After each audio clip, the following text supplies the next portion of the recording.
hꯛꯆꯥꯡ khá ngầm tập cái bữa khá ngầm đẹp ạ hꯛꯆꯥꯡ ngầm tập bằng đó thì thảo bây giờ đi cha thắc cái rồi biscuit cái cha thắc cái bây giờ cháu ra được bây giờ đúng không mà khăn gì nãy cái mà cái bao nhiêu khăn gì anh nào bây giờ thì thảo bây giờ đi đúng không vậy mà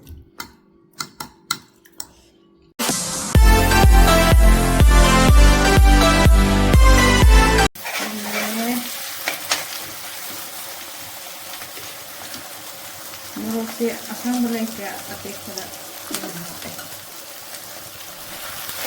Oh, itu memang kemarin.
Trộn vào cái này cái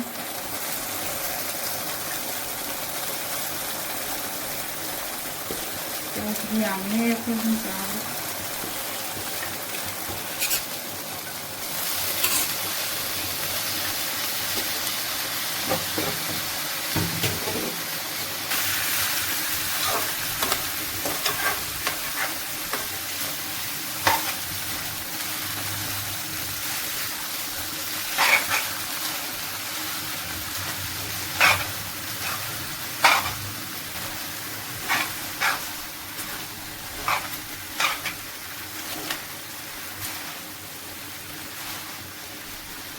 Mới xoay gì rồi nhưng mà thằng nào đi đi xong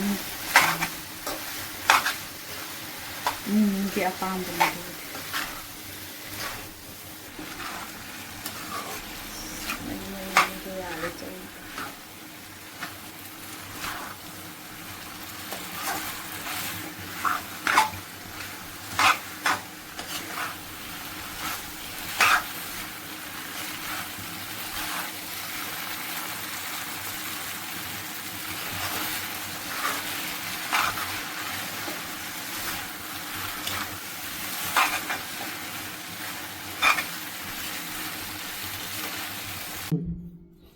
Bèo sai cái dâu đôi xí thế này đấy, sao ai kê, rồi sang ám cái thì dâu gì, sao thì sai đôi cái nó sao rồi kê,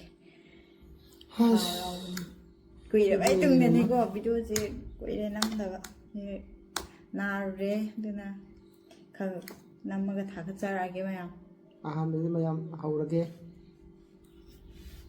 hậu ấy.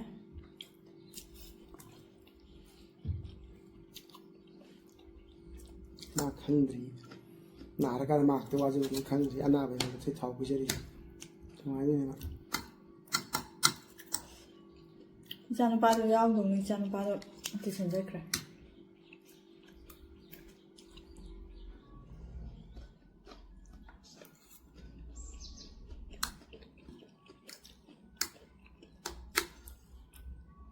Cháu làm hảo ấy, càng phấm lên đi mà YouTube chỗ là vậy.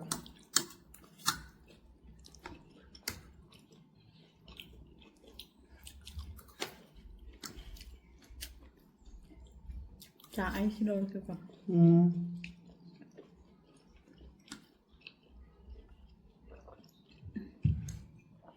Chả thì sao mày? Nào ấy comment da ama habirakki akoigi octopus sabir oy phangye sida octopus saba kiye tawre octopus saba kiye Mering challe.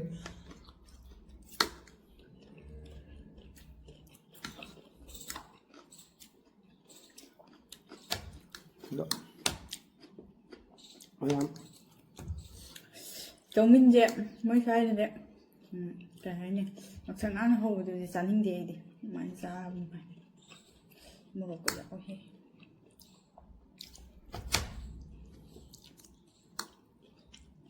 Mà mang cái hình phi na lấy bên mà nhưng na han ấy khi tăng khắp phải mang na phải ấy một khá hậu ấy sang đó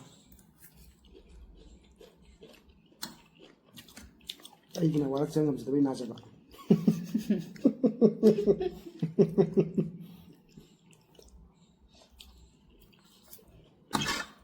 mà được một tuần na biết sao này ấy chứ sao là chụp cái nông này ba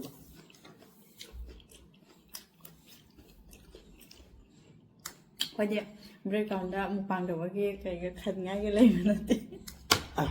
thế là hay bông cái số ra gì nào Trời.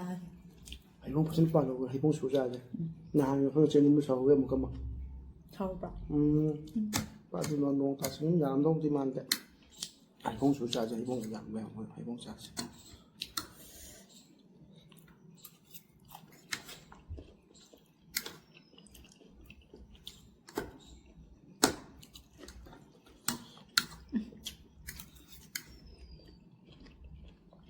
Thâu chứ. Nhắm chặt thì mình kỳ. hay làm gì cho chiên thôi này mà nó bị chết thì sang cái ngầm đó còn cái ngầm được nó mày làm hạt trang gì hạt trên cái tầng tầng nhiều hạt trang phải bên lần này hồi tới nam một cái nằm thôi cái hạt trang gì ăn cái phần nó còn nó bị mày làm số hồi chứ phần nó còn nó ra đây Châu thì nhằm mình hay người ngâm đâu mà là cái. mà nhắm tân là cha đây nó xin đi tìm hay là xem đây hạt sang ngầm thì lại làm sao bằng ngầm được luôn xem ngầm được cái tàu này hạt sang ngầm này xin một cái sầm thùng này kháng là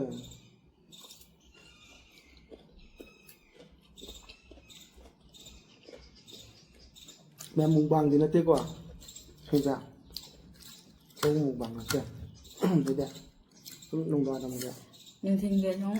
Trai vậy.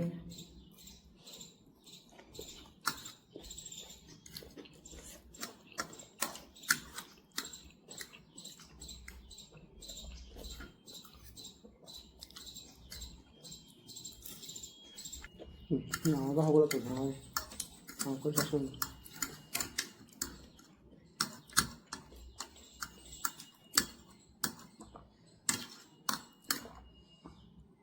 Mẹ em ấy thì nuôi năm đây. Nào mà có lắm. Cho hâu số có kiện. Thâu cái giá sẽ trả bây giờ. Cái hình giá của mình sẽ đi kita một giá rồi. Giá gì bạn là thực tế mình xin thấy gì. Cho hâu ra tự nhiên chẳng không được thật có gì. mà tăng nó xí cái đồ xịt lại cái xí không mình cha ra anh na bằng lại bị chai mình này xí đi anh đi học bài đấy Khara naba farakanda hena farakanda mayam charger ke. Dong si di video se matang si terus lagi. Bye bye.